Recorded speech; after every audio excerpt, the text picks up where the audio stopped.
Good evening, everyone, and good morning, Ramya. I'm Sarah Armstrong. I'm the chair of the Storytelling Association of California, and we are thrilled that you are here for our December genre tales. This was the brainchild of Ed Lewis, and it's been going on since August 2020. So very cool, and I appreciate all the tellers who are here and those in our listening audience. Thank you so much for coming. We have 7 tellers today who span Northern California, Southern California, and the Inland Valley. And I'm just delighted, and India, and I'm just delighted to get us started. So our first storyteller representing the Delta Word Weavers is Andre Lamont Wilson. Andre was born in a family of storytellers, lucky you. In 2021, he published 2 of his family's lynching stories in Litro magazine and Quiet Lightning. Upcoming poetry and prose publications include the Vincent Brothers Review, Tokyo Poetry Journal, and RFD Magazine. He adapted Yeller Gal, which he'll be sharing with us tonight, from his mother's title story in her memoir, Yellow, by Jessie Lee Dawson Wilson. He teaches storytelling to adults with disabilities in Oakland. Welcome, Andre. You have the floor.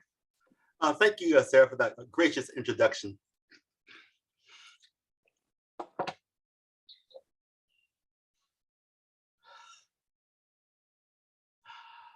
Papa was 55 when I was born in Somerville, Texas, 1936. My given name was Jessie Lee, but Papa always called me Yellow Gal on account of me being high yellow, that is, light skin. Papa spent his whole life farming. Planting time, harvesting time.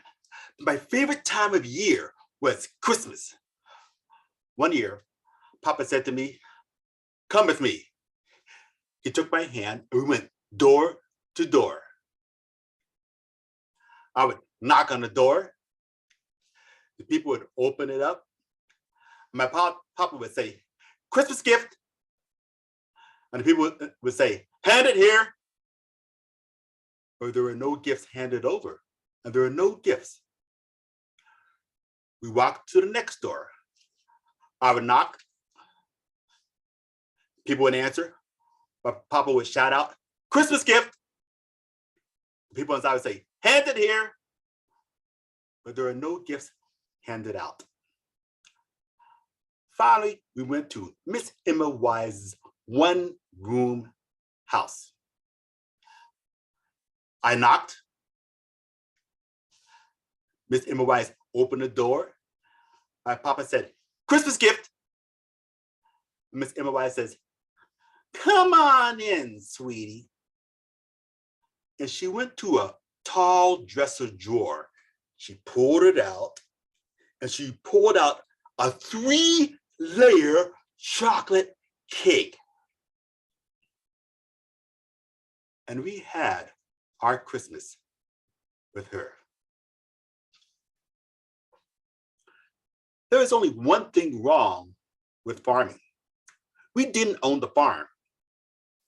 It belonged to this white landowner named Robert Smith. He had married a rich white woman who had the land. And she had 2 grown children from a previous marriage. So by the time Mrs. Smith married her, they were too old to have children. Mr. Smith always wanted to be needed and loved, but no one needed him except us sharecroppers. Since we were sharecroppers, once in a while, Mr. Smith rode by in his brown, beautiful horse. As sharecroppers, we were supposed to get half of the profits from the crops, but Mr. Smith got whatever he wanted. One year, he rode up on his horse and he stopped to talk to my Papa about how much they expect the crops to bring in that year. And Papa returned to the field behind a plow and his mule, Old Bell. And I sat on the side of the field with Mrs. Smith, and I watched my papa plowing down one row and up the next, down one row and up the next. And I was so proud of my papa. And Mr. Smith, high on his horse, he looked at me, he looked at my papa, and he looked down at me again, real hard. And for reasons I was never able to understand, he said, "You really love your papa, don't you?" "Yes, sir, I love my papa." "I'm going to work your papa to death." Neither one of us said another word. By and by, papa came in from the field to rest his mule under a shade tree. And it came as a surprise to Mr. Smith when I ran up to papa saying, "Papa, papa, Mr. Smith said he is going to work you to death." He was just joking, yellow gal. Mr. Smith and papa started talking, but I kept my eyes on Mr. Smith. Finally, papa said, "Much obliged," and returned to the field to plow. And I eyed Mr. Smith, and he gave one last look at me, and then he flicked his reins and rode off. By and by, harvest time came, and soon it was Christmas time. 1 week before Christmas, papa, mama, my sister, and I rode into town on a mule-drawn wagon to do some Christmas shopping, while papa ran some errands. My mama, my sister, and I went to get some groceries for Christmas dinner. And as we were loading those groceries into our wagon and we were about to go clothes shopping, we looked down the street, and there on the corner was Santa Claus. There was Santa Claus right there in Somerville, Texas. And Santa was handing out gifts to the boys and girls. And mama said, "Come on, girls, let's go get you something." So he was right in front of Santa Claus. But he kept on trying to give me things. "Ho, ho, ho, ho, you've been a good girl this year. How about this doll? How about this ball? How about some candy cane and chocolate from the North Pole? You've been a very sweet girl this year. Well, how about this orange from California?" And Santa kept on trying to give me something. He kept on reaching into his big sack and bring out a different gift. But I kept on, something didn't seem right. I kept on looking back. And mama said, "Shh, don't be scared, girl. Go on ahead and take it. That is only Mr. Smith." And when I heard Mr. Smith's name, I began to cry. And I started to pull away. And mama kept trying to pull me towards Mr. Smith, the fake Santa. And mama said, I'm sorry, Mr. Smith. I don't know what got into her. Just give me the gift and I'll give it to her." But I wouldn't even take it from her. And he eyed me as I walked away, and I eyed him as I returned back to the wagon.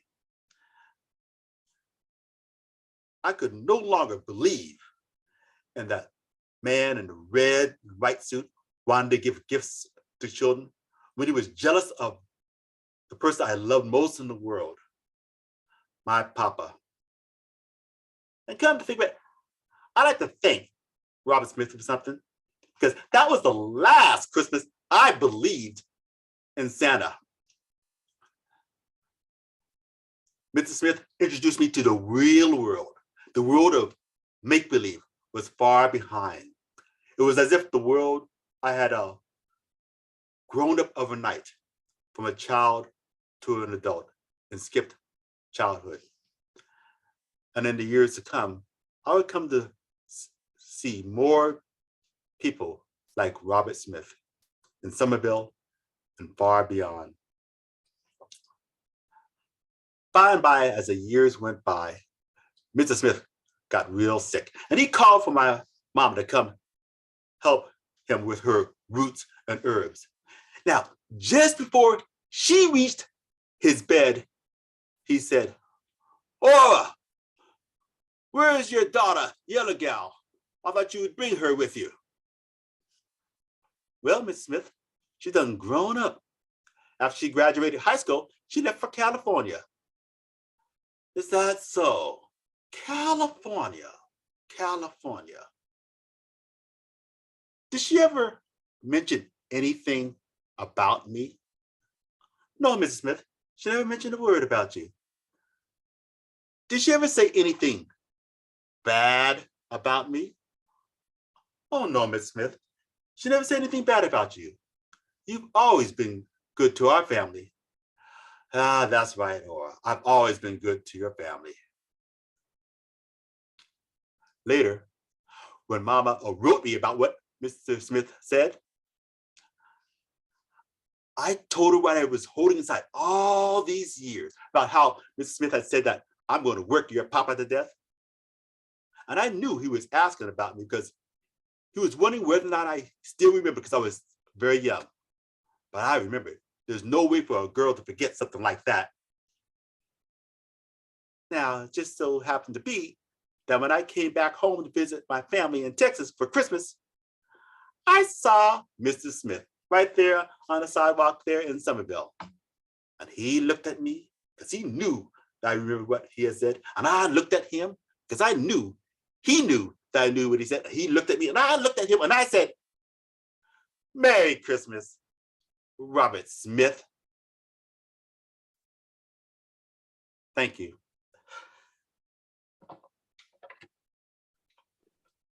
Oh, Andre, wow, wow. What a wonderful story. Thank you, thank you, thank you. I wasn't sure what was going to happen, so really glad that your mom was okay and that. Yeah, she's okay. Although she did miss some years of childhood, but yeah, she missed her childhood. It was over. But she came through okay. That's awesome. Thank you very much. Thank you so much. Thank you. Really appreciate your story. Thank you, indeed. Okay, thank you. So our next storyteller comes through Contra Costa Story Spinners. She's Ramya Serenity, and she's in India. She asked if she could go kind of earlier in the program because her students are going to be coming soon. So it's Thursday morning there, and we're so glad that you could spend time with us today. Ramya lives in India, as you know, and has completed her master's in psychology. Yay! She's a passionate storyteller, educator, and performing artist.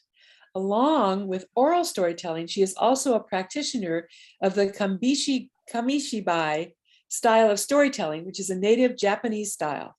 And I think NSN is just forming a special interest group.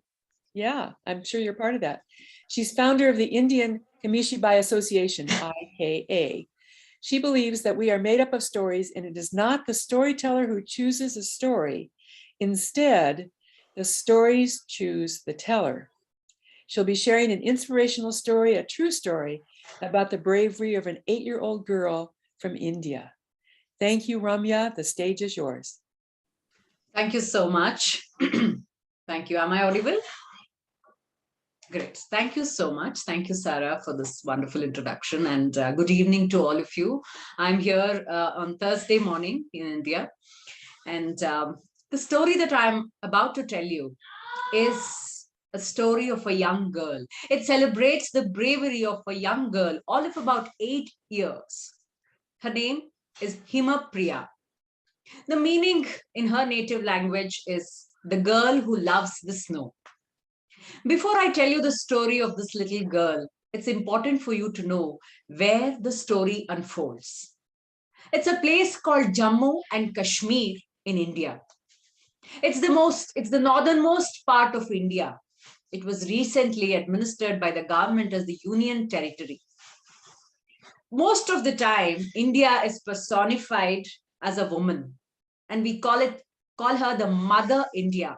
So if India were a person, Jammu and Kashmir is the forehead, the topmost part of India. It's the most beautiful place on earth, and very few places in India where it snows in winter. You will see tall mountains reaching all the way up to the sky, snow-capped mountains, valleys, rivers flowing there. The most beautiful place in India. At the same time, I won't be wrong if I say it's the most dangerous places to live in India, with violence and bloodshed lurking at every corner of every lane. Jammu and Kashmir has been an object of dispute between India and its neighboring country, Pakistan, since 1947. That was when India got its independence from the British rule, but little did we know that we had a lot of battles of our own to fight in the name of religion.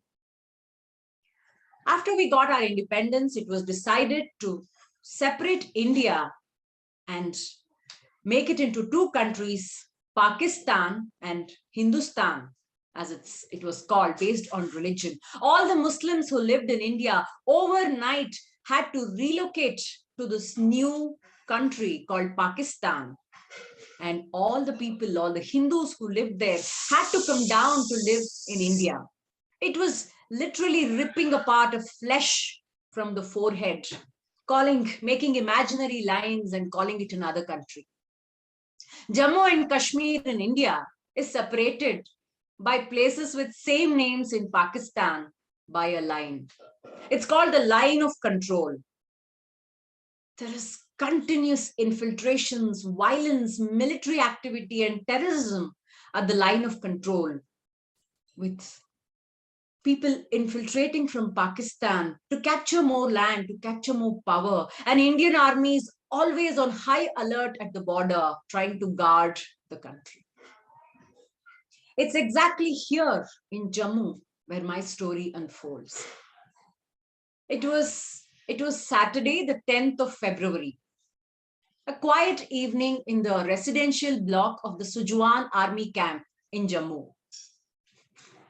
If you looked out of the window, you could still see a lot of snow on the mountains. The weather was still chill. Little girl Himapriya, with her two younger sisters and her mother, were getting ready to have a quick dinner, because mother had promised to take them to the market the next day, the Sunday. So they were very excited with all the shopping that was coming their way. Himapriya's father was a soldier, and he was posted at the border, not expected to return until early April. While Himapriya was helping her mother cook rice and curry for dinner, her two sisters were playing outside with their dolls in the living room. Suddenly, there was a loud knock at the door.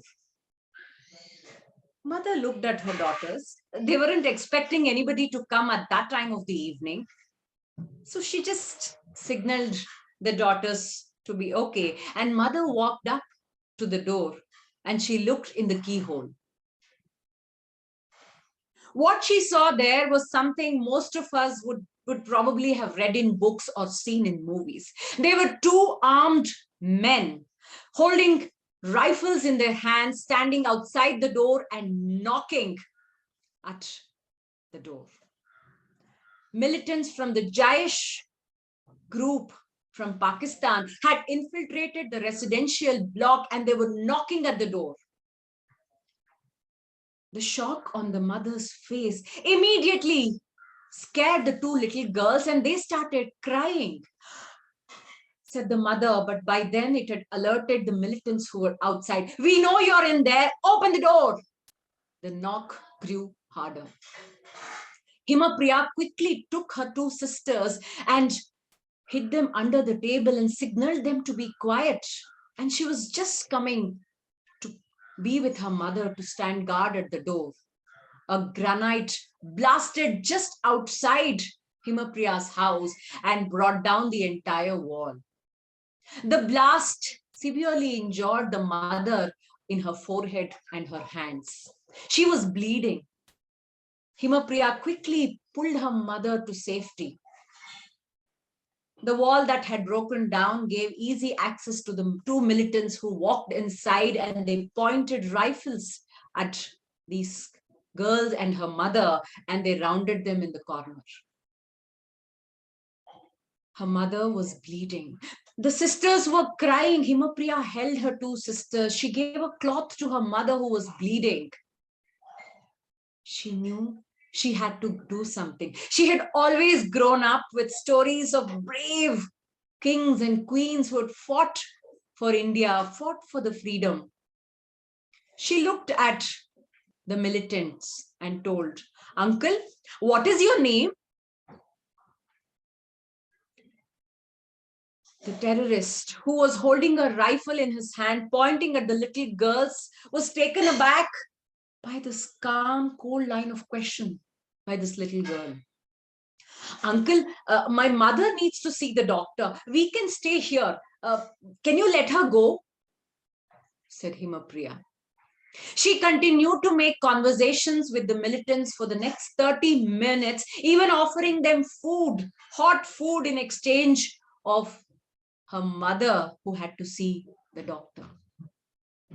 She not only tried to converse with the militants, she was so vigilant. She was observing the conversations the two militants were having with each other, and she gathered a lot of information. She gathered how many of them had infiltrated and their exact whereabouts. Soon there was a retaliation outside the door, and the two militants were distracted. They went outside to see what was going on, where the gunfire was coming. And Himapriya wasted no time. She ran out of her back door. She took the fastest exit, fastest route to the army base camp. She alerted the soldiers. She gave them very, very critical information of the number of people who had infiltrated, number of militants there, and their exact whereabouts. The Indian army wasted no time to quickly surround the entire residential block of the Sujawan army camp, and the militants were arrested. Himapriya quickly got medical attention for her mother, who was saved. She was even reunited with her father later. Exemplary courage, bravery, presence of mind of this little girl was celebrated. The Indian government gave her the National Bravery Award in the year 2018. The bravery, courage of one girl, Himapriya, saved her mother who was wounded. But I wonder, what about Mother India? What about Mother India who is bleeding blood right now in the name of religion, in the name of power? How many Himapriyas do we need to save her, to heal Mother India? Thank you. Oh, Ramya, what an amazing story. Oh my goodness. That was just fabulous. And I'm so moved. This little girl is now how old? That was in 2018, so she's about 10 years now. Oh, She still lives there. She's still a child. Oh She's still a gosh. child. Oh my goodness. Thank you so much for sharing that story with us. Thank It's you. a really important Yes. story. Yes. Thank you. Thank you. Ah, Thank you so much. you're lucky children to see you in just a little time. Thank you so much. Thank you. Oh my goodness. Whew. Well, our next storyteller comes to us from Toastmasters. Ashton Cynthia Clark began storytelling in 2019. She has appeared at live venues throughout Los Angeles area, in New York City, and virtually. Most notably, she has told for Risk, live storytelling. I'm sorry. Risk, live and through its podcast. Story Salon, the longest running storytelling venue in Southern California, and Shoot 'em Up, where the stories inspire short films. Ashton developed an animated short based on her telling of a family member's life in Jamaica, Tita and the Mango. See it on YouTube at Ashton Cynthia Clark. Originally from New York, Ashton now resides near the foothills of the National Forest in the Los Angeles area, where she was not surprised to discover a bear in her swimming pool one sweltering summer afternoon. Well, Ashton, there are lots of stories there, so please tell us a story. Unmute, Ashton.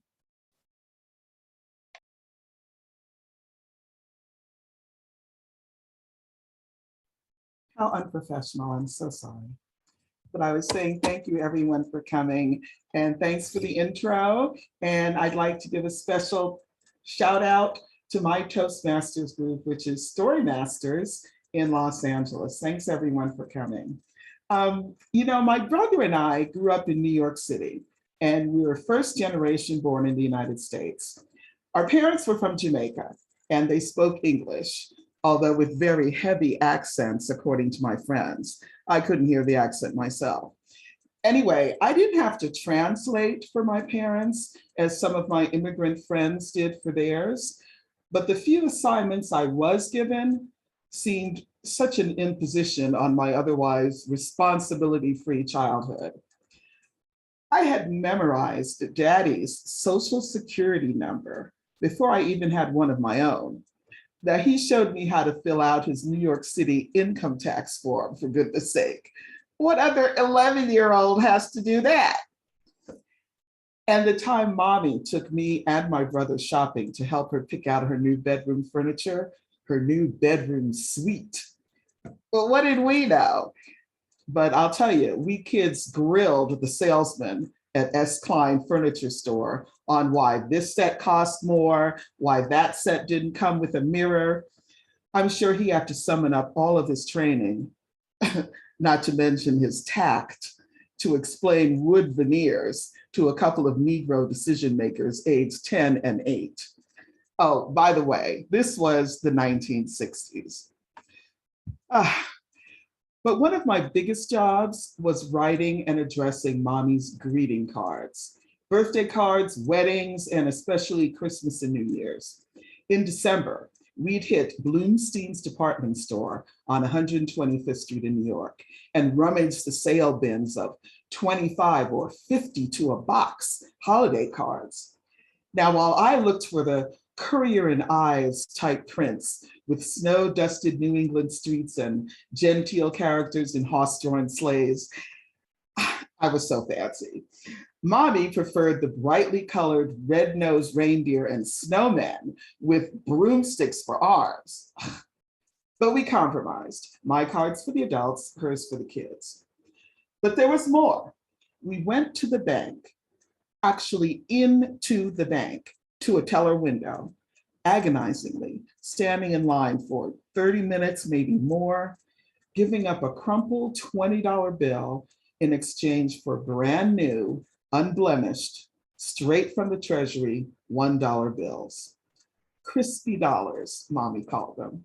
She loved it, to put a gift of a crispy dollar in the card, usually wrapped in a piece of aluminum foil. That was Mommy's thing, and everyone in our immediate family knew it.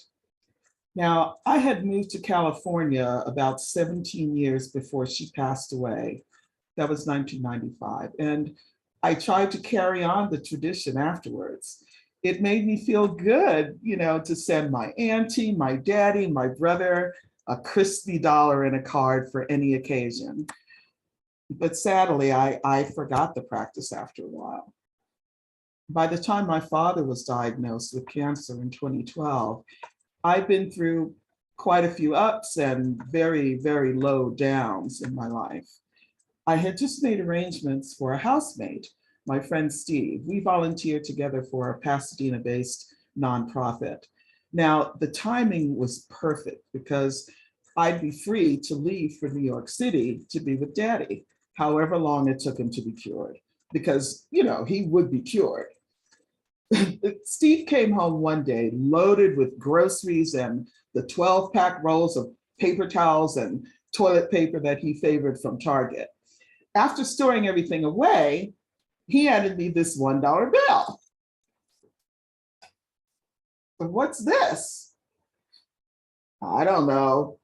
I was in the store and a voice just told me to give her a crispy one. Huh. You know, it was a pretty new, unblemished $1 bill, but I had never told Steve about my mother's thing with the crispy bills. He was channeling my mom.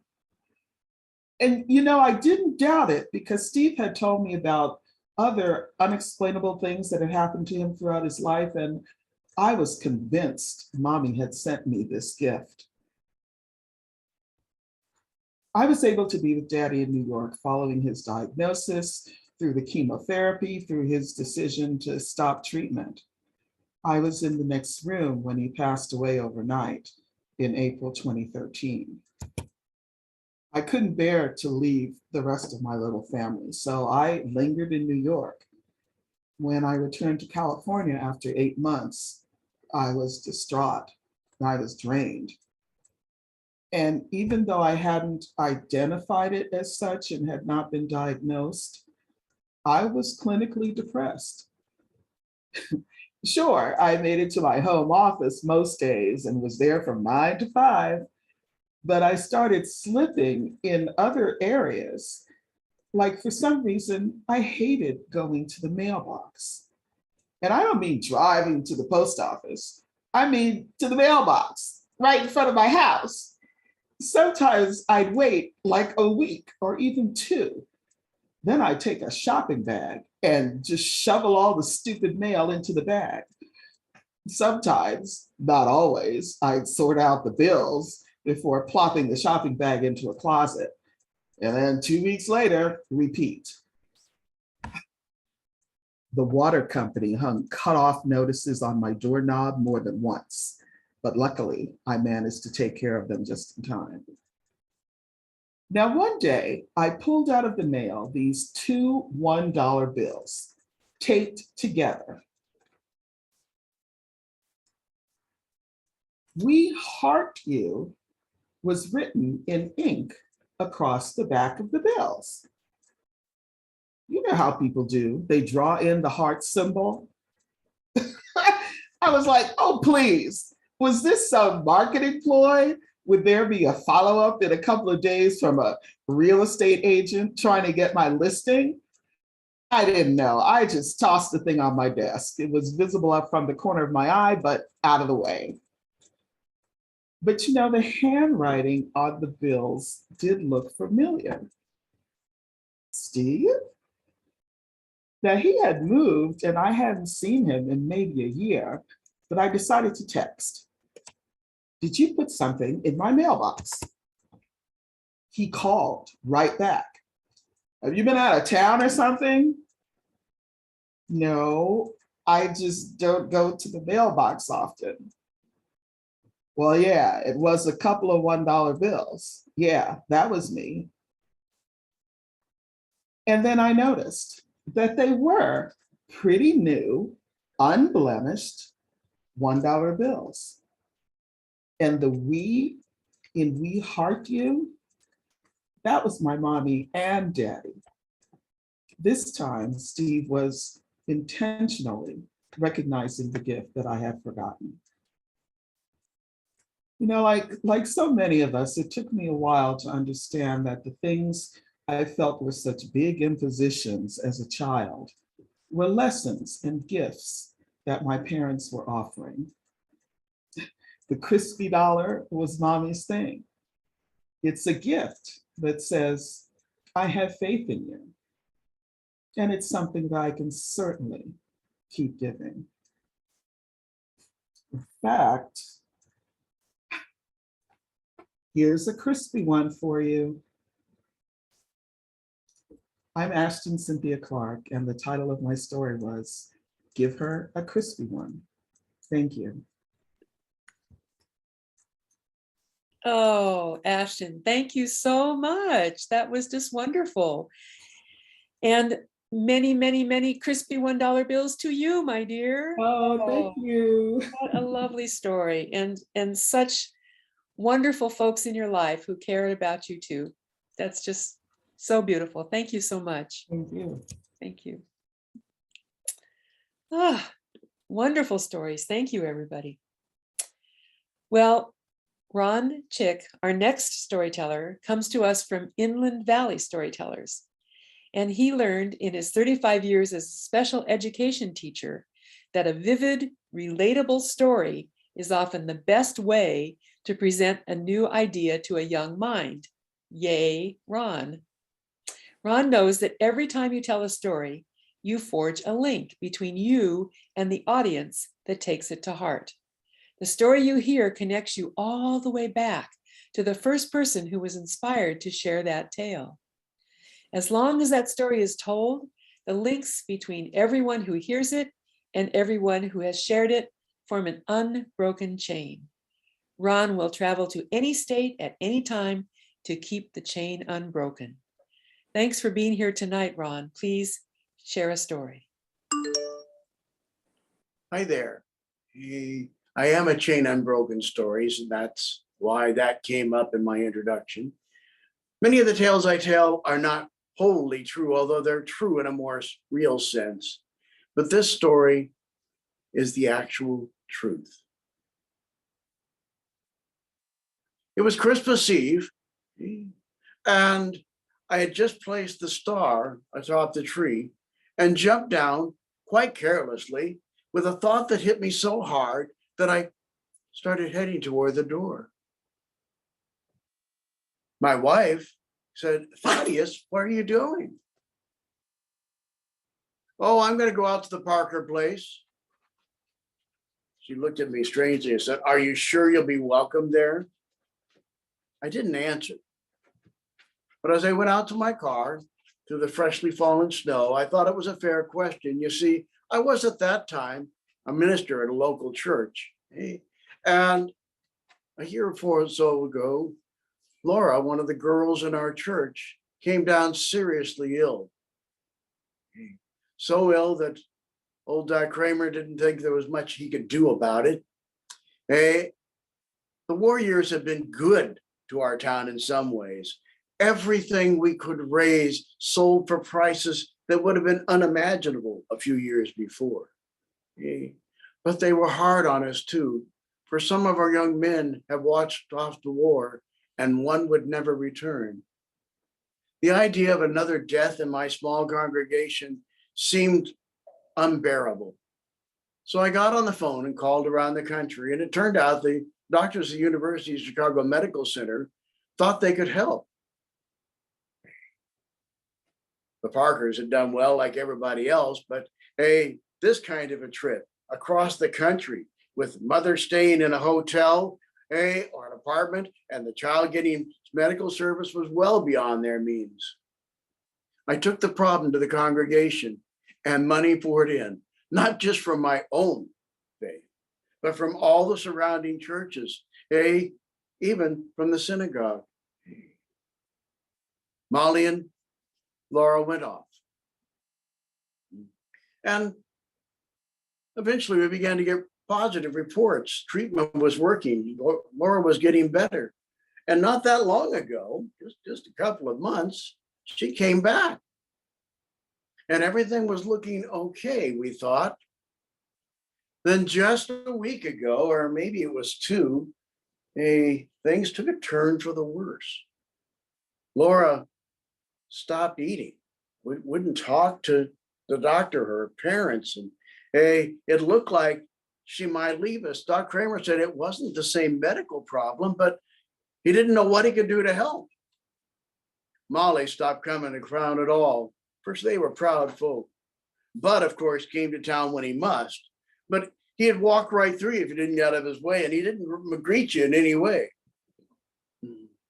So as I drove out to the Parker farm, I thought my greeting there might not be too certain. I pulled up in front of their house and went to the door and knocked. The door opened. Bud looked at me and said, "What do you want?" "Well, I drove out here to wish you a Merry Christmas."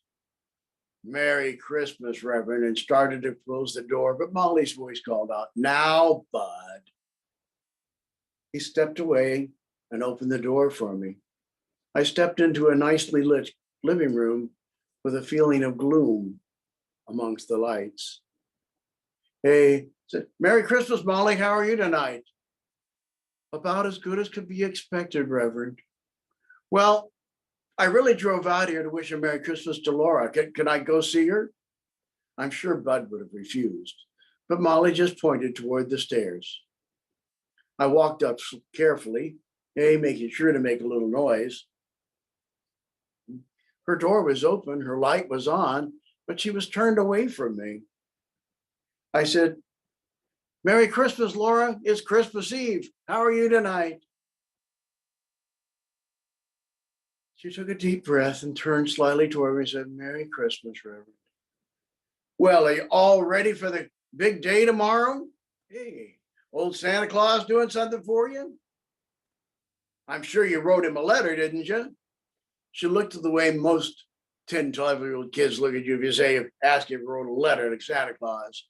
But she shook her head no. "Well, that's all right. Hey, he has a way of knowing things. Hey, did you tell your mother what you wanted for Christmas?"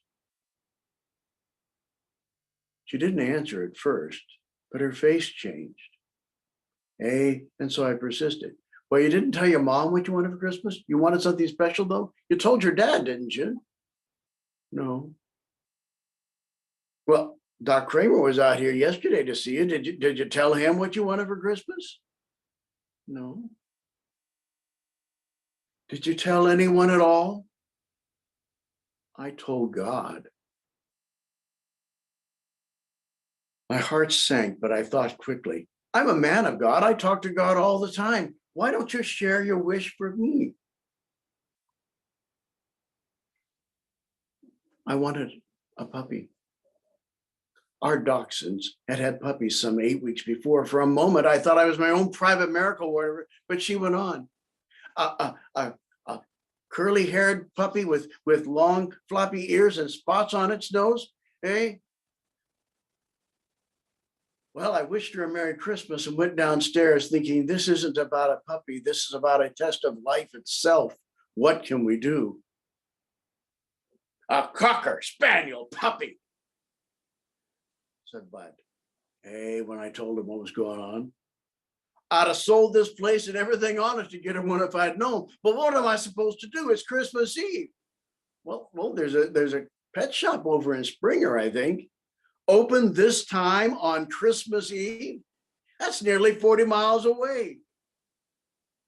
Molly spoke again. But please.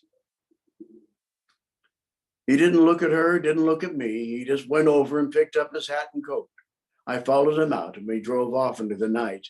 It was a long drive. The snow had cleared off somewhat, but I tried to talk. Not a word would he say. He would never take his eyes off of the windshield ahead of him, staring into the night. We got to Springer and I found the pet shop, but of course it was closed. I went over to the door and looked inside. I think if there had been a cocker spaniel puppy in there, I'd have done something foolish, but there wasn't. Some birds and fish and covered cages. I looked down and there was a plaque. Hours of operation, an emergency call. So I stepped across the street to where his payphone and called the pet store owner and said, Reverend, I'd be happy to help you if I could, but puppies of any kind are hard to get around Christmas. I wouldn't even have known where to get one if you'd asked me yesterday. Well, there was nothing for it but to drive back toward home. I was puttering along, wondering if there was anything I could say or do to make this situation even remotely better, when I realized we had still another problem. The needle on my car was creeping closer and closer to E. I told Bud, now don't that be all? Drag me out of a warm house after a puppy that can't never have been there, and now we're going to end up walking home? Well, I don't think we'll end up walking home. There's a service station just a little ways off the highway right up here, isn't there? open at this time on Christmas Eve? I didn't answer. I just turned off the road and pulled away, was just topping a hill when the car went. Bud didn't say anything. He just got out and started to push. Fortunately, it wasn't that far and mostly downhill. But of course, the gas station was closed and the general store with it, and there was no sign and no outdoor phone. I was stomping around in the moonlit snow, wondering what to do, when I noticed a rock-lined path coming away from the side of the building and followed it to find what I expected to find, the homeowner, of the station. Knocked on the door. Of course, he wasn't happy about leaving his house that time of night on Christmas Eve, but hey, seeing the fix we were in, he came down just to give us some glass, and I had plenty of coupons. I had just topped off the tank, and was putting it on back on the handle when there was a sound from behind me. I turned around, and walking across the snow was a Cocker Spaniel puppy.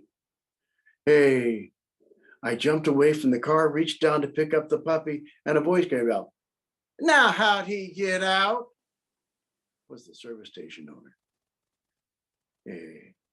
"This is your puppy?" I said. "Sure it is. Been keeping it down here so the kids wouldn't know. Christmas tomorrow." I started to hand the puppy, and he said, puppies are awful hard to get around Christmas. This isn't even the kind of dog they asked for." Somehow I knew what his next words would be. What they asked for was a dachshund, and there just aren't any to be found. Well, it didn't take me but a few moments to explain the situation. He was delighted with the idea of making a change. I drove back to my house, picked up the first puppy I saw, headed out into the night with my wife calling out to me, "Thaddeus, what are you doing?" "Just helping God with a miracle," I called back. We made the puppy exchange and drove out to the Parker place. Bud just sat in that car, looking down at that puppy and stroking it. When I pulled up in front of his house, he opened the door and turned to me and said, "Can you hear them, Reverend?" "Hear what?" "The angels singing a Messiah's birth. A Merry Christmas to you." Oh, Laura got better. It wasn't easy or free from pain. Life almost never is. But as long as I knew her, and perhaps to this day, she always had a Cocker Spaniel dog or two around. Now, why might that be?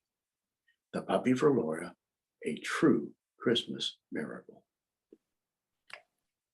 Oh, Ron, absolutely. Absolutely. I couldn't believe it. That was amazing. That was just fabulous. I heard that tale from the Reverend Thaddeus Brown when I was 10 years old, Oh, and looked it up once I started storytelling. So I love the story. It's available out there. Anybody's welcome to find it, and spread the word, because sometimes real miracles happen. indeed, indeed. Oh, thank you so much for making tonight and this season happier for us all. Thank you so much. Whew, wonderful story. I couldn't believe it. The right puppies came at the right time. It was fabulous. Okay, well, our next storyteller is Gloria Jones, and she comes to us from the Sacramento Storytellers Guild. She's a wife, a mom of 3, and a grandmom of 5. Gloria is a retired teacher and is now doing a good deal Only the of person who's on artwork. the spotlight can be heard. Having retired from teaching in Illinois, her family moved to California several years ago. When she arrived here in California, she decided to try her hand at stage acting and found it to be enjoyable. She has performed in several plays around the Sacramento area for a few years. It was through her interest in theater that she came to know about storytelling and has been enjoying this art ever since. Gloria, welcome and tell us a story. Thank you very much. My story is about a woman named Alma. And so the name of the story is Alma. Alma's one of those kind of people that is kind of unique, a little different. The kind of lady or woman that people kind of look a little sideways at, and they're not really sure how to take her. She's long and tall, her feet are wide, her hands are big, and her skin is kind of sallow. Her life, Alma's life would be kind of mustard colored, and she has very few friends. Now, Alma is a believer. She believes in God. She's sure that he's real and probably a fine fellow, but she thinks he doesn't pay much attention to her. He probably doesn't even really know that she exists. She thinks that he's blind to her and her issues. So she goes about her life and thinks, not many possibilities in the God area. And she's married to Ernst. Ernst is her husband. And their marriage is kind of like roadkill, one of those kind of marriages. Near dead, and there's another car coming around the corner real soon. So she takes care of her father, who is grumpy and cantankerous and always complain about everything she does, but she takes care of him because she's supposed to. Now, just as you start to think that Alma might be some sweet, friendless soul, not quite. Alma has some interesting characteristics and shortcomings that I'll share with you. For instance, Alma does not like small children. She has been known to stick her tongue out at a frowning child before the frowning child has a chance to stick its tongue out at her. Yes, she does. Alma falls asleep in church and she snores without remorse. Yes, she does. But oh boy, Alma's worst characteristic is her selfishness. And I mean, she holds on to those dollars and dimes like nobody's business. Now, I'm not just talking about regular selfish. I'm not talking about clearing the sugar out of the sugar bowl at the restaurant or packing a few towels in your suitcase when you get ready to leave. I'm not talking about these kind of things. I'm talking about never tipping. Not tips for nobody, nowhere, no how, never. Not the waitress, nor the hairdresser, not the guy that delivers a pizza or an old lady who cleans her house. Alma is tight. She holds on to her money. Because her mama always said never a borrower or a lender be. And as she grew up, they didn't have much, so they held on to every penny, and they held on tightly. And that's probably what happened with Ernst in the marriage. Because Ernst liked to gamble, and Ernst was free with money, and Alma disapproved. She deeply disapproved. Ernst was out there throwing away money, and that could not happen. So, eventually, when that other car came around the corner and finished that roadkill of a marriage off, Alma got up and straightened herself up, and she just decided that she was going to set off on her own and pursue something that she wanted to do, had always wanted to do. And now that she was free of Ernst and his slow-walking, low-talking ways, Alma was going to get in shape. She was going to take off some pounds and get into those pants that she hadn't worn since the Carter administration. Yes, she was, by golly. And so she presented herself at the park, at the free yoga class in the park. Because, of course, it was free. So she put her mat right up front, and she settled in and got ready and waited for class to begin. And they started with stuff like Warrior 1 and Warrior 2 and a Gomu Kasan. And Alma said, oh dear, okay. Her body just kind of gave up and she just kind of sat down. But she watched, and the lady beside her, she was amazed at the lady beside her, because the lady beside her went in and out of the poses with ease, like a rubber band. So Alma looked at her, and the lady seemed nice enough. She looked at Alma, and she complimented Alma on, "Oh, you have such nice long legs." But she said, "You know, Alma, if you work at it hard enough, you too can become a human pretzel, and I will help you." Alma was amazed. Someone was going to help her, and she was going to really learn some yoga. It occurred to Alma that perhaps God had noticed her after all. Maybe he just kind of happened to look down and see her, and something good happened. Anyway, she and the woman became friends. And her friend was named Sue. And Sue was short, and Sue was narrow. Her clothes were old, and her life was kind of colored in a dark brownish gray. Her needs were many, and her answers to her needs were very few. And the weeks and months scrambled by, as they are wont to do. And Alma did get better at yoga, and she became a very, very good friend to Sue. And as time went on, one night, God nudged Alma to offer a bit of help to Sue. God suggested that maybe Sue could use about $500. Alma put the covers up over her head because she wasn't giving $500 away to anybody, no matter no how, even if she did like them a lot. No. Next night, she heard the voice again. Alma, Sue could probably use $500. Night after night, Alma heard the voice, and Alma covered her head up with those covers because she wasn't going to give anybody $500. Well, there are only so many sleepless nights that one can have, and God knows that. So he just kept on. And eventually, he smiled at himself because Alma gave up. And she marched herself to the bank, a little on the annoyed side, and she walked up to the window, and she withdrew 5 nice, crisp $100 bills from her $10,000 that she had in that account. And then she went to deliver them, and she handed them to Sue.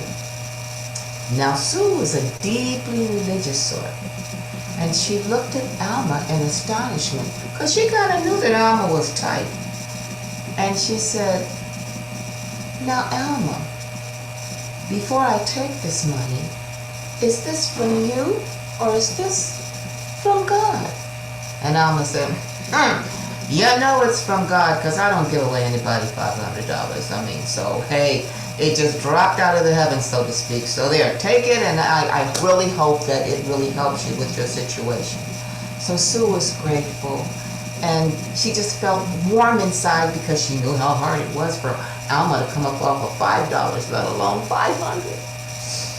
So, greatly helped by her yoga stretching and God's final silence at night, Alma began to sleep well. And later, a few months later, Alma had to go to the bank for some other business, and she decided she was going to move some money out of that account to another account, and just move some money back and forth. So she goes to the bank and she says to the woman, "You know what? I want to take my remaining $9,500 and move it to another account because I think I can get a better rate there." So the lady at the bank said, "Well, do you want to leave $500 in?" And I said, "No, that account only has $9,500 in it." And the lady at the bank, who was, by the way, very beautiful young lady, one that Alma hadn't seen at the bank before, She said, well, there is $10,000 in that account. And I said, no, there can't be. Because I took some out a few months ago. And the lady then I said, no, there are no withdrawals on this account for quite a while. There are $10,000 in this account. And when the lady informed Alma of that no withdrawals had been made, Alma was startled. She was amazed. And she walked out of the bank with her wide feet moving quickly and one hand over her heart, her eyes big and her spirits high. It was then that she heard a soft chuckle somewhere in the clouds. And someone said in the back of her mind, all things are noticed, Alma, and all things are possible. Thank you. Oh, Gloria, wonderful. Thank you. Wonderful. Thank you so much. And the color of your story was bright, not the dull color. Thank you very, very much. Thank you. Thank you. Oh. Gloria, if you mute yourself, thank you. Okay. Oh my goodness, what a lovely evening. Thank you all. Well, our next storyteller, Fred Leskowski, comes to us from Storytellers of San Diego. Fred has been telling stories as long as he can remember. He takes after his mother and her side of the family who emigrated from Ireland. As a performer, he started in 1995 and has been featured at numerous private events and public festivals, including the story swapping tents at national festivals in Jonesboro, Tennessee, and Timpanogos in Utah. Fred has spent time traveling the country by plane, train, automobile, hitchhike, and backpack. Nowadays, he spends his time practicing yoga and meditation, hiking, relaxing at home with his wife and 2 dogs, and of course, storytelling. Fred, please tell us a story. Thank you, Sarah. And I'd like to thank Storytellers Association of California for having me tonight. Sacred stories is definitely one of my favorite genres. So, and what a wonderful group of heartwarming stories we're hearing tonight. So thank you to all the tellers as well. This story comes from India, and I found it online actually on a website called Ananda, and it's authored by a great yoga master named Paramhansa Yogananda. And it's called The Philosopher's Stone. Excuse me. So The Philosopher's Stone. A proud prince and his large retinue galloped into a Hindustan jungle on a hunting expedition. After bagging many game birds and animals, the prince and his party lost their way in the jungle. They had food, but no water. And although they searched frantically, they could find no water. As the danger-filled tropical night approached, the prince and his retinue rode even faster, now seeking shelter as well. Just as the sun was silently fading away, they came upon a crumbling old cottage in a state of disrepair for sure. The prince dismounted, pushed open the unlatched door of the cottage and went in. The cottage was dark inside, except for a faint glimmer of sunlight that was coming through a hole in the roof. Looking around, the prince saw the hole and despaired at the thought that the cottage was deserted. As he was about to leave, he decided to call aloud. Hello? Anybody here? To his surprise, a calm, peaceful, firm voice replied, I am here. So you're looking for water? Prince was astounded that this person knew his thoughts before even meeting him. And soon, the prince and his retinue were enjoying the water and fruits offered them by the holy man who lived in this lonely jungle retreat. "Who are you?" asked the prince of the hoary gentleman, who replied, I am a humble old hermit." "But aren't you afraid of tigers and snakes?" "Oh, no. The tigers are my pussycats, and the snakes are my pets. We are all friends, ever basking in the sunshine of the great love that permeates all things." The prince scrutinized the hermit and was taken aback to see two live cobras hanging around his neck like a garland. The prince tried to get a closer view of the snakes, but sensing his fear and his vengeful spirit, they hissed and lifted their hooded heads, ready to strike at his approach. And just then, a huge royal Bengal tiger came into the cottage and calmly sat down at the hermit's feet, causing a near panic among the prince's retinue, as one might imagine. After the hermit petted the tiger on the head, it slunk slowly away back into the dark night jungle. Impressed even more, the proud prince thought to himself, "This hermit is good and kind, and he has saved us from wild beasts and parching thirst. So I would like to make him rich and prosperous. Hoary hermit, your face is beaming with kindness and sincerity. Because I am grateful to you for what you have done for us, I am going to tell you a secret of becoming very rich, a secret I am revealing for the first time." And the prince, with that, pulled out a philosopher's stone to give to the hermit. "I am entrusting you with this philosopher's stone for a year so that you may use it to become very rich. A great mystic alchemist gave this stone to my father, and it has the power to convert into gold anything you touch with it. Use it every day for a year to convert all these rocks into gold, then build a golden palace. I will return in 1 year to retrieve my precious philosopher's stone, which I value more than my life. So for heaven's sake, don't lose it." Well, the hermit did not want to accept this responsibility, but at the prince's continued insistence, he finally agreed to keep the stone, and he tucked it into a thin band of clothing around his waist. The prince and his retinue departed, and they did return again after 1 year. The prince was horrified to see not a golden palace, but the same old cottage in perhaps greater disarray than it was the year before.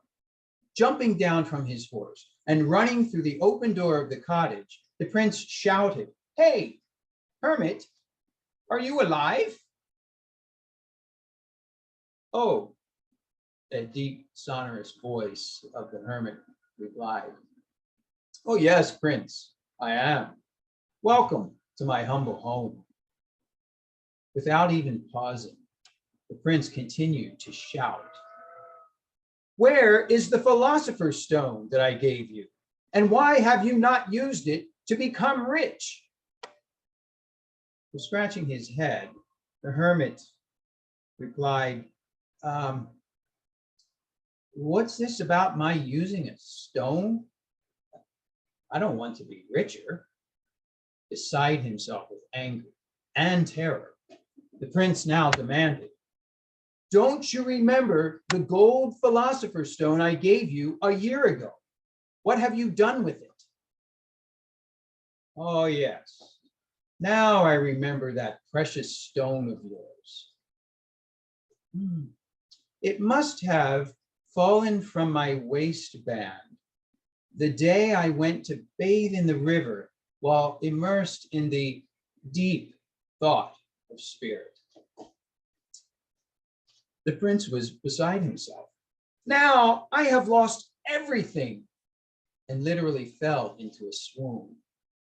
But the hermit sprinkled cold water on his face and brought him back to consciousness.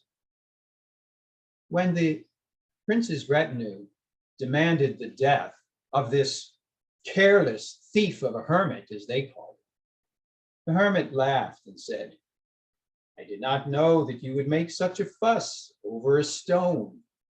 Come along with me to the river and let me search for it." "What?" the prince cried out derisively. "Search for the stone when it has slipped into the swift current of the river a year ago." Undaunted, the hermit now commanded in a loud voice, "Princeling and all the rest of you, come. Don't make another fuss until we have searched the riverbed." As if under the spell of a strange magnetism, the prince and his retinue now followed the hermit to the river without uttering another word. At the river, the hermit asked the prince to take out his handkerchief, to hold its four corners with his hands, dip it into the waters of the river, and cry out in these words, "O Prince of the universe, maker of all precious stones, give me back my philosopher's stone."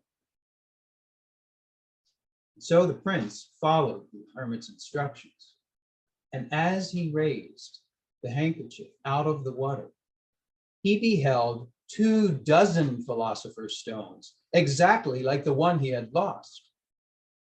With disbelieving eyes, he came out of the water, and he tested each stone and found that each one, in fact, was able to convert other stones into gold. The prince then tied all of the gold-making stones into the handkerchief, heaved it back into the river. "Why did you do that?" cried his retinue. The prince then turned to the hermit and fell at his feet. And he spoke with folded hands. "Honored saint, I wish to have whatever you have that causes you to regard gold-making stones as worthless pebbles." And the prince left his earthly kingdom to acquire the imperishable kingdom of spirit. Thank you. Oh, Fred. Oh, fabulous. Oh, that's a fabulous story and so well Thank you. told. Thank you so much. Thank you very much.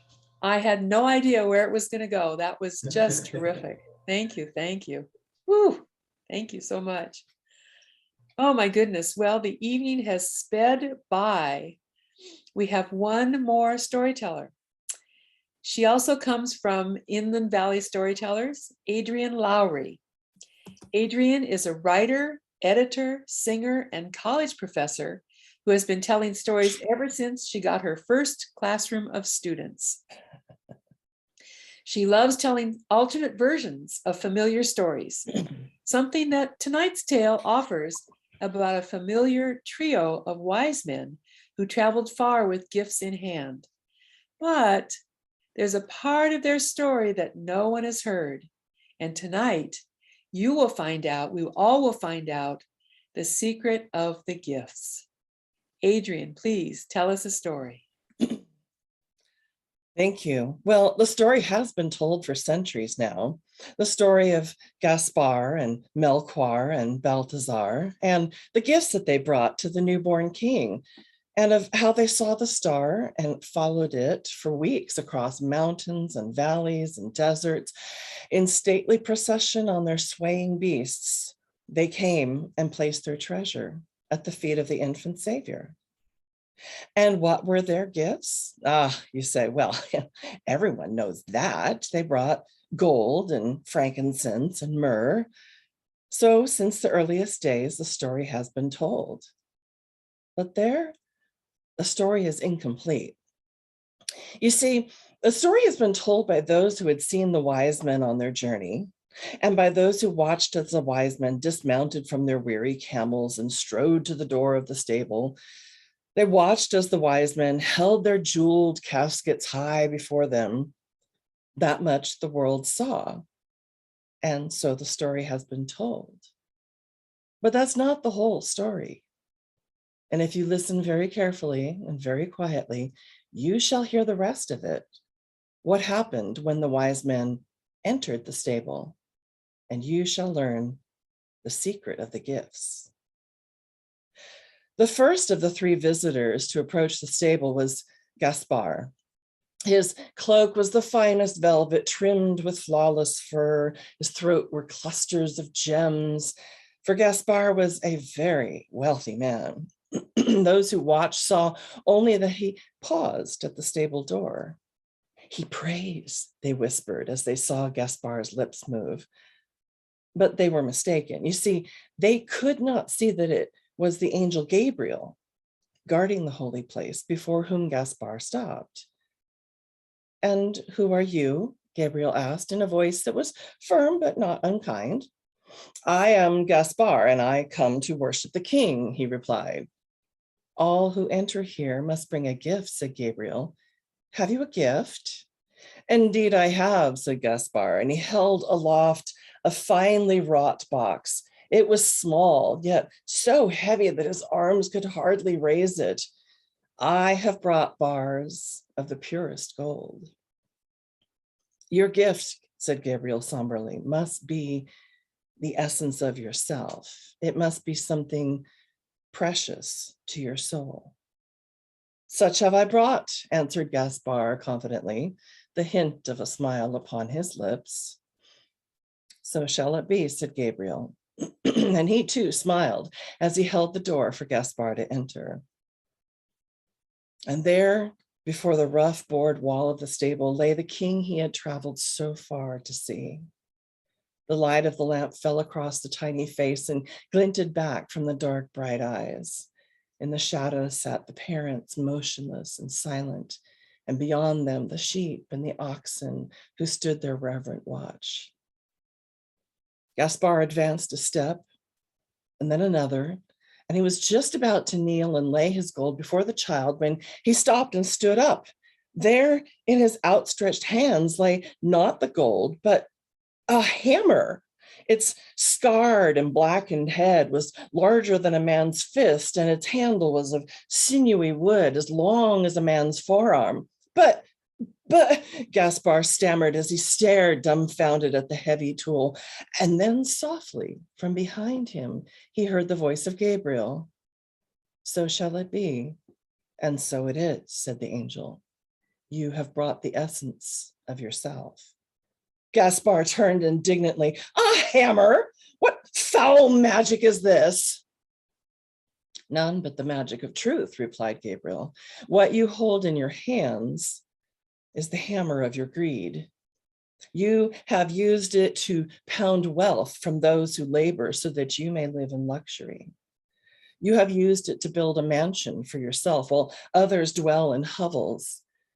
You have raised it against friends and made them into enemies, and against enemies to destroy them. And suddenly, Gaspar knew the truth. Bowed with shame, he turned toward the door to leave, but Gabriel blocked the way. No, he said, you have not offered your gift. Give this? Blurted Gaspar in horror. I cannot give this to a king. But you must, Gabriel replied. That is why you came. And you cannot take it back with you. You have carried it for many years, and even now your arms ache with the weight of it. You must leave it here, or it will destroy you. And once again, Gaspar knew that the angel spoke the truth. But still he protested. The hammer, it's too heavy, he said. Why, the child cannot lift it. He is the only one who can, replied the angel. But it's dangerous. He might bruise his hands or his feet. That worries, said Gabriel. You must leave to heaven. The hammer shall find its place. Slowly Gaspar turned to where the Christ child lay, and slowly he placed the ugly hammer at the baby's feet. Then he rose and turned to the door, pausing only for an instant to look back at the tiny Savior before he rushed outside. The waiting world saw only the smile upon Gaspar's face as he emerged from the stable. His hands were raised as though the wings of angels graced his fingers. That much the world saw, and the story has been told. Next, to step to the door of the stable was Melchior. Ah, the learned Melchior. He was not so resplendent as Gaspar, for he wore the darker robes of a scholar. But the length of his beard and the furrows in his brow bespoke one who had lived long with the wisdom of the ages. A hush fell over the onlookers as he too paused before the door. But only Melchior could see the angel who stood guard, and only Melchior could hear him speak. What have you brought? Asked Gabriel. And Melchior replied, I bring frankincense, the fragrance of hidden lands and bygone days. Your gift, cautioned Gabriel as he had before, must be something precious to your soul. Of course it is, retorted Melchior. Then enter, and we shall see. And Gabriel opened the door. In all his many years of searching for elusive truth, Melchior had never sensed such a presence as this. He knelt reverently, and from beneath his robe, he withdrew the silver flask of precious ointment. But then he drew back and stared. The vessel in his hand was not silver at all. It was common clay, rough and stained as any vessel in the humblest cupboard. Aghast, he pulled the stopper and sniffed the contents. He leapt to his feet, only to face the angel at the door. I have been tricked, he said, spitting the words in fury. This is not the frankincense I brought. What is it then? Asked Gabriel. It's vinegar, he snarled, as though it were a curse. So shall it be, and so it is, said Gabriel. You have brought what you are made of. You are an angel of fools, Melchior snorted. But it Gabriel went on, you bring the bitterness of your heart, the soured wine of a life turned grim with jealousy and hate. You have carried within you too long the memory of old hurts. You have hoarded your resentments and breathed on sparks of anger until they have become as embers smoldering within you. You have sought for knowledge, but you have filled your life with poison. As he heard these words, Melchior's shoulders drooped.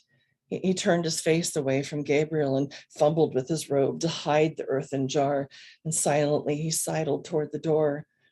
Gabriel smiled and placed his hand on Melchior's arm. Wait, you must leave your gift. Melchior sighed with a pain that came from deep within. How I wish I could. How long have I yearned to empty my soul of its bitterness? You have spoken the truth, my friend, but I cannot leave it here, not at the feet of love and innocence. But you can, said Gabriel, and you must, if you would be clean. This is the only place you can leave it. But this is vile and bitter stuff, Melchior protested. What if the child should touch it to his lips? You must leave that worry to heaven, Gabriel replied. There is a use, even for vinegar.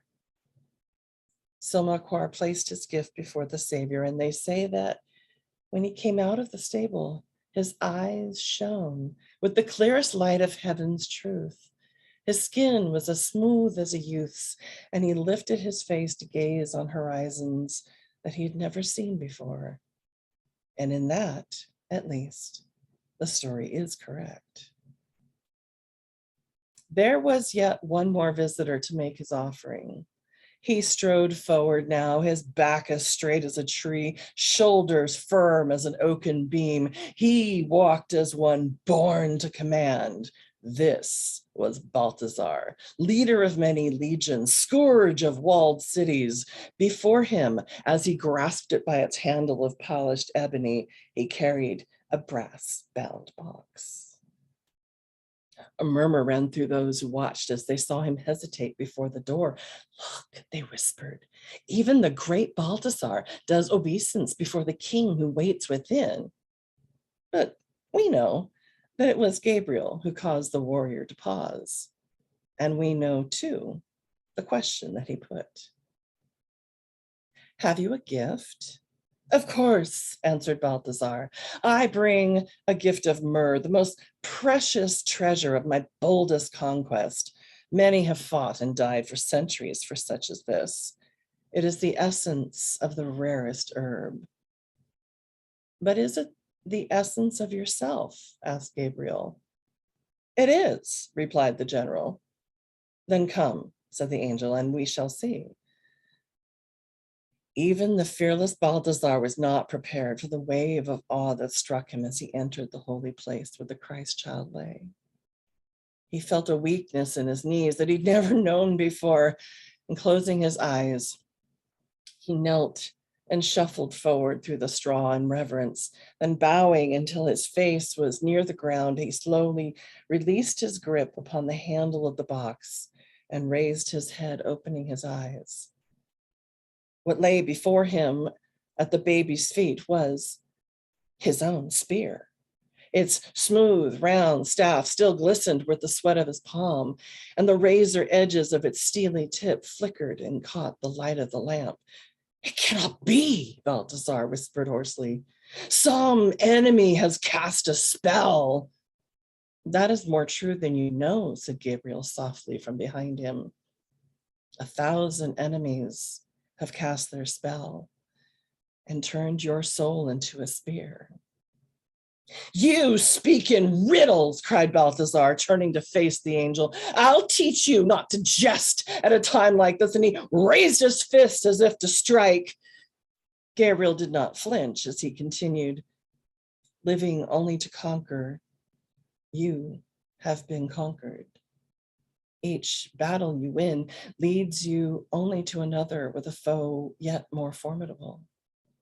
Do you think I'd like to kill? Demanded Balthazar. You angels know nothing of this world. I am the defender of my people. Were it not for my spear leading them in battle, we should have been destroyed long ago. Why, even now, my enemies are massing to invade us. As soon as I leave this holy place, I must raise more armies. I must buy more spears to arm them, and more, Gabriel interrupted quietly.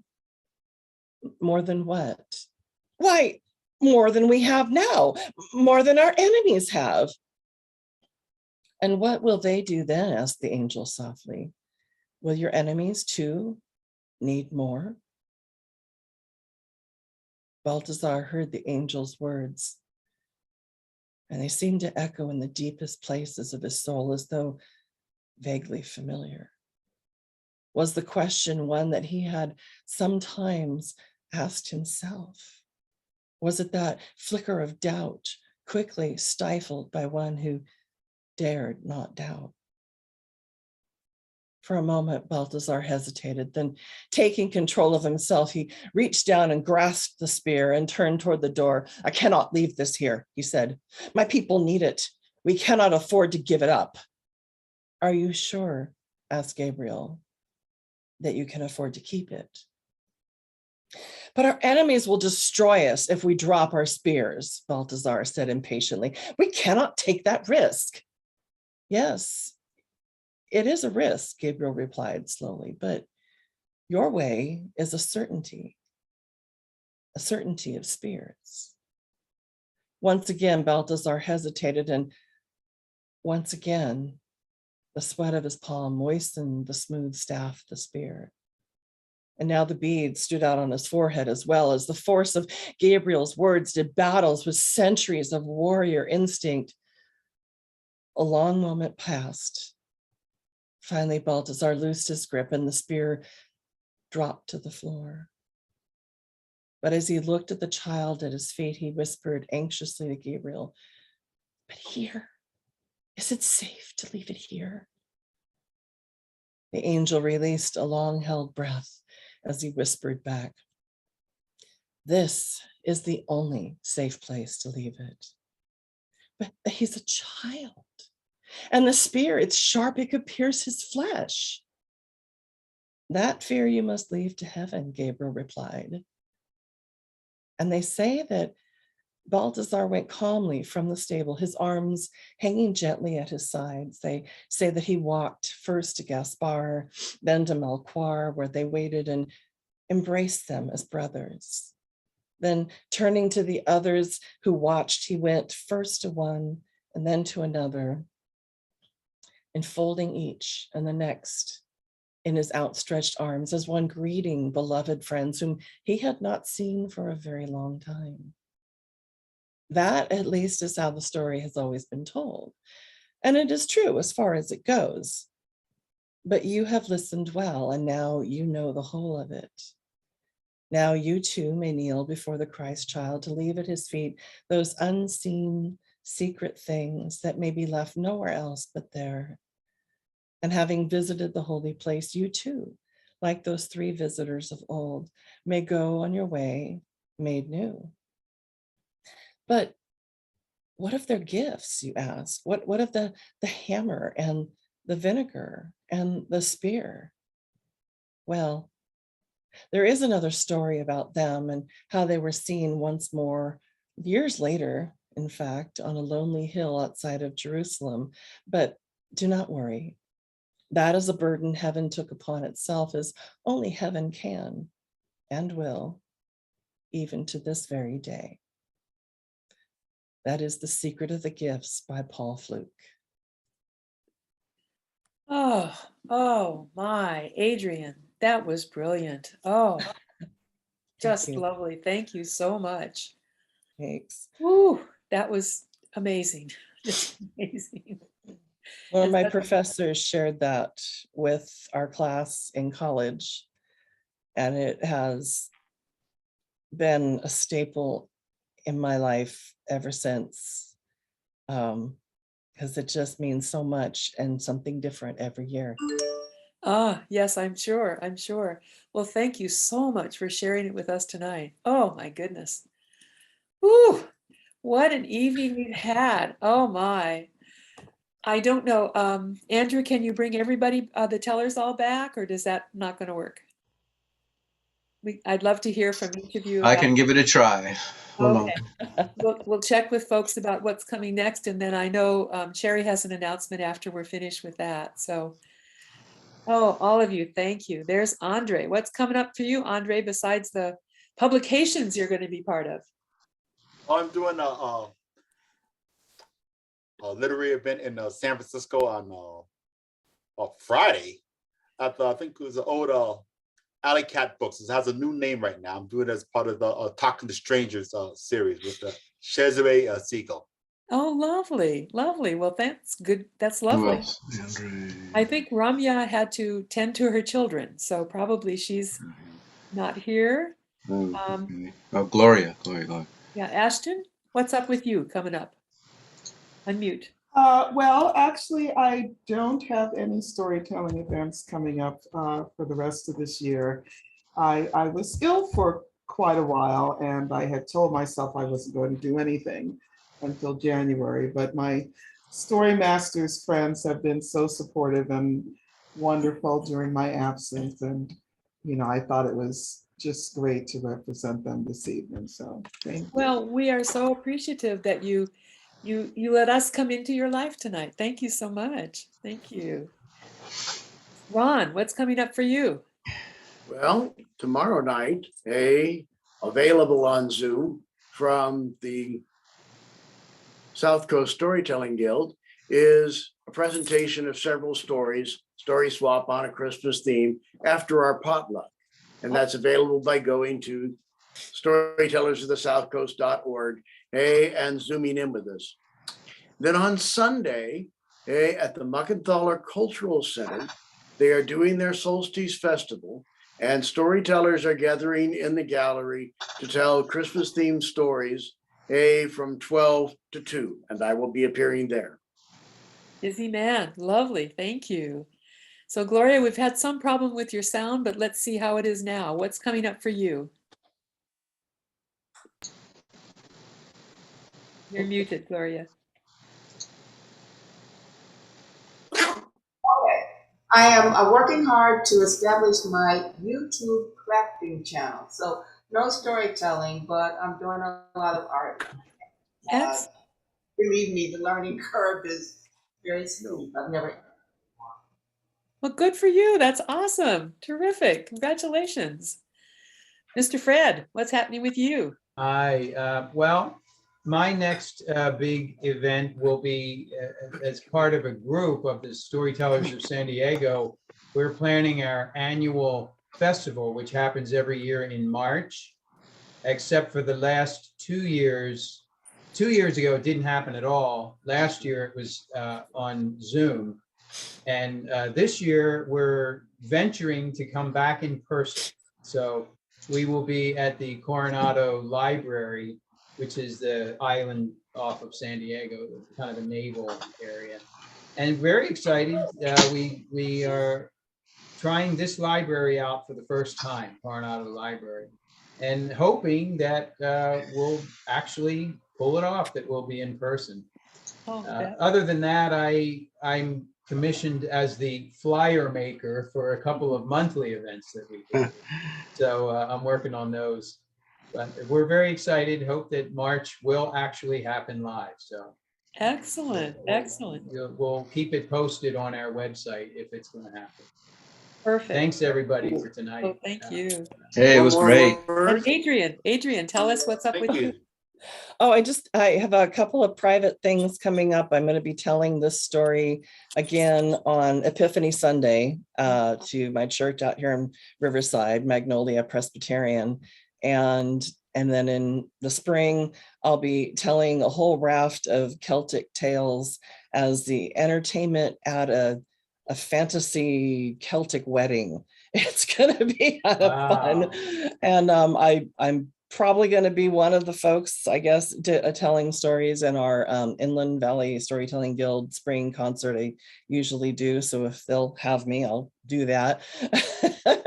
And lastly, during the pandemic, when we got exiled out of the classroom, I started narrating young adult books on screencasts for my students, college students, but they like to be told the story. So the one I'm working on right now is just chapter by chapter going through Esperanza Rising, which is a fantastic young adult novel. Highly recommend it. It's moving, it's uplifting, it's amazing. So Esperanza Rising, or Esperanza Rising. Get the accent in the right place. So well, you busy people, that's wonderful. And we'll be looking forward to learning more about your dates. And Fred, go for it. I was wondering if I could say something to Adrian. Your story, which was so heartwarming, and what a great message. It reminded me of another story that I'd love to, if I could somehow send it to you. I don't know if you want to leave an address or an email address, but it's about 3 trees in the woods. I don't know if you've heard it, but it reminded me of your story. So that would be fantastic. I'm putting my email address in the chat. You're welcome to send that to me. That would be fantastic. Yeah, they end up becoming different items that are used throughout Christ's life. Yeah. I may have heard that story once upon a time, and I don't remember the whole thing, so it'd be lovely to see it again. Yeah. Shorter story than the one you told, but great story. Lovely. So that'd be great. So you said you put your address in the chat here? I did. I put my email address in the chat. Did it show up? No, I'm not seeing it yet. You also... Oh, I sent it just to Peter. Sorry, Peter. Let me copy that. I don't know why that did that. Let me send it to everyone. There we go. And in the email that I sent to you, you have each other's addresses. Oh, yeah. Oh, that's right. That's right. Yeah. Okay, perfect. And Oh, it's in Ron, the chat now.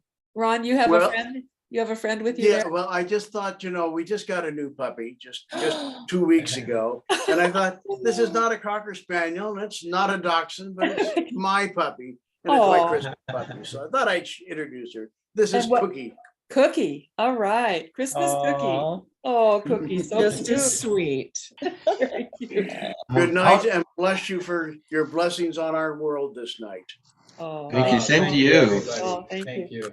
I did put on a link, a Zoom link for the Sacramento Storytellers Guild. This is this Saturday at 2 p.m. If anybody's interested, please join us.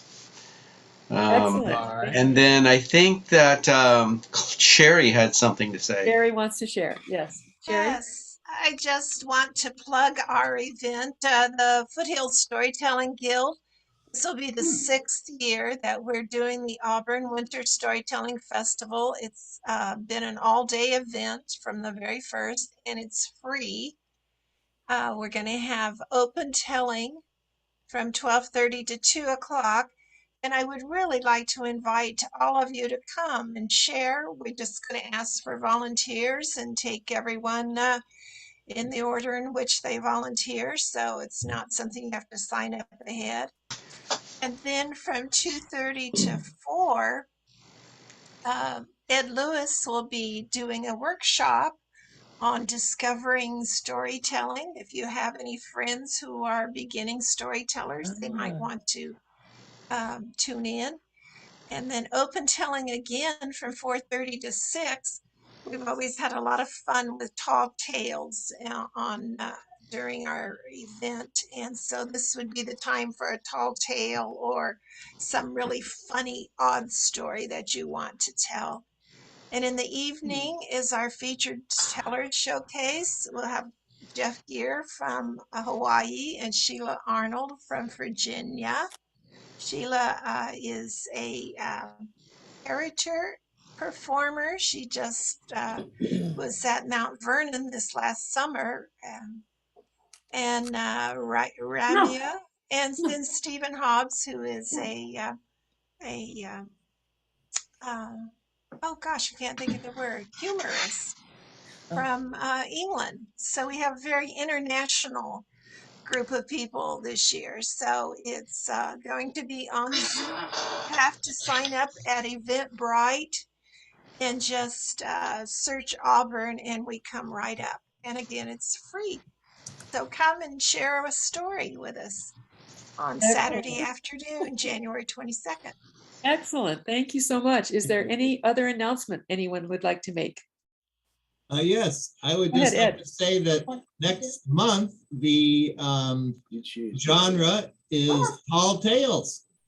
So again, any of you can ask your story swap groups to put you in for storytelling all throughout the rest of the year. Each month is a different genre.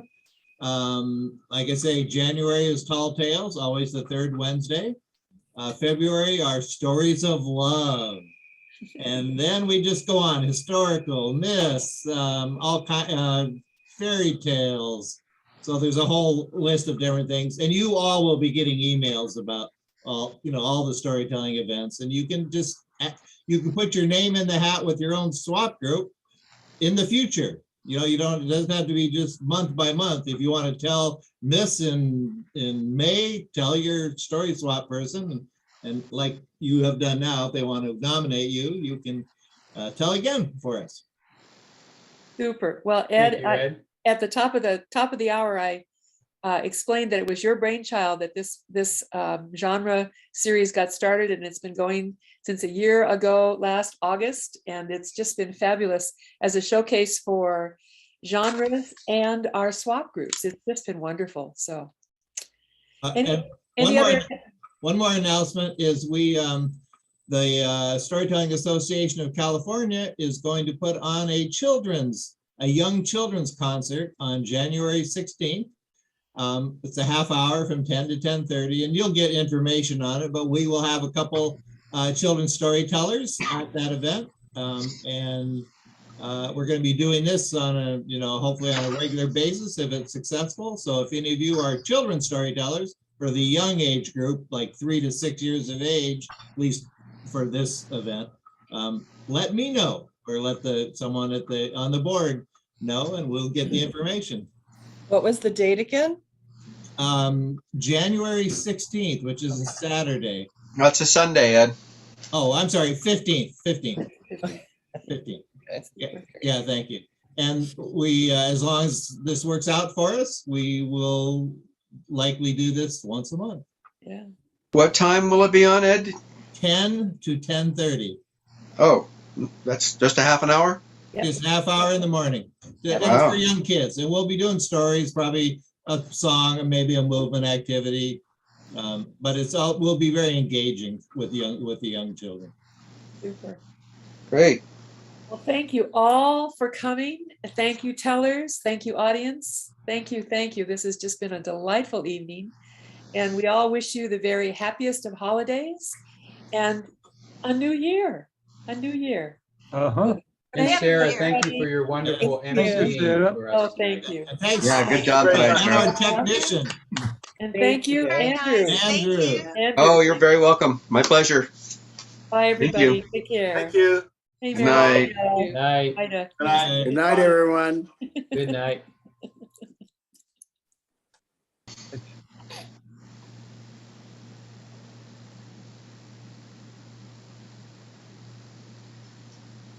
There they go. Yeah.